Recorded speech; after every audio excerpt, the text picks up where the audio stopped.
Hi, I'm Mason Hopkins, and I need to admit something to you. I often act in ways that are inconsistent with the self-identity that I've created for myself. And sometimes these actions are deemed stereotypical of one of my identities or another. In Fun Home, when Bruce is creating the image of himself, he does it largely through the renovation of the Bechdel house. We'll discuss that in this installment of Cognitive Dissonance in Fun Home.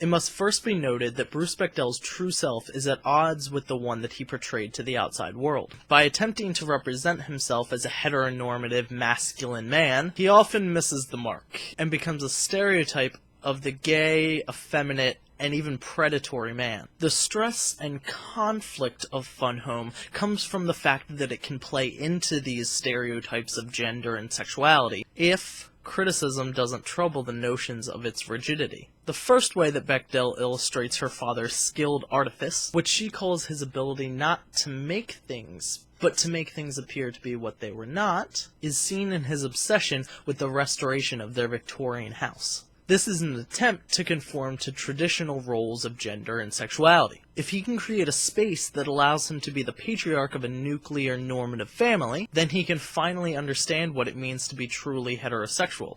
Or at least he thinks. Bechdel describes the process through which he constantly finds pieces of antique garbage, and fixes them up until they shine and look brand new. That is, if brand new is the 1850s, and shine meant not fit into any of the themes of the house.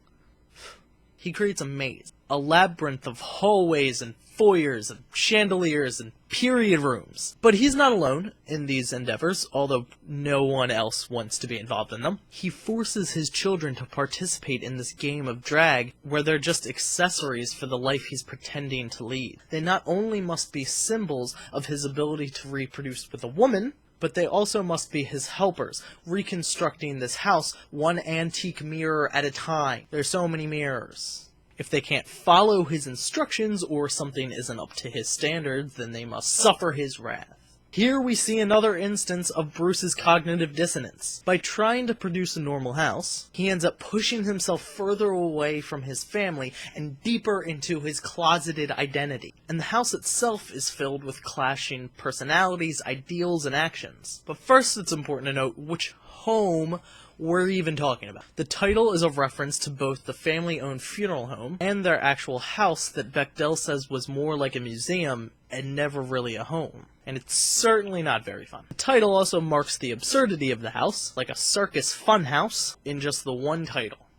Fun Home. Anyway, as I was saying, clashing personalities. As you can see in this panel of the book, each member of the family spends time apart, all becoming different types of artists. Bechdel tells us that all of these pursuits are compulsory. And indeed, Allison notices obsessive-compulsive tendencies when she's only 10 years old. So these dissonant identities actually cause every member of the house to thrive in their own way. One of the most important aspects of queer criticism is performance. In this context, the reader must entertain the notion that every family is just an illusion, and that there are no fixed identities or perfect models. Bruce doesn't understand this, though. That's why he spends so much time fixing the porch in the first chapter of the book. As a trope, the porch is a space for traditional heterosexual courtship, and Bechdel illustrates it to represent public presentations of the family. I guess the thought is that as long as they're normal on the porch, maybe the family can actually be normal.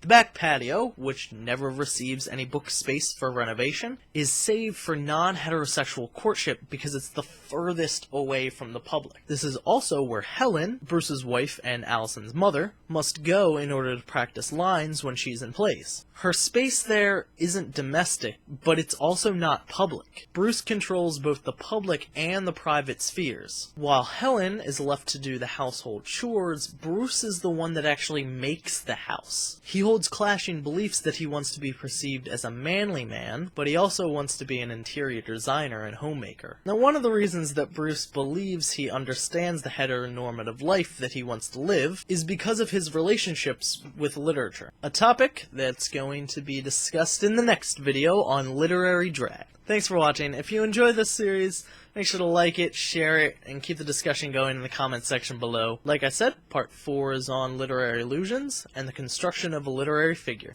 Bye!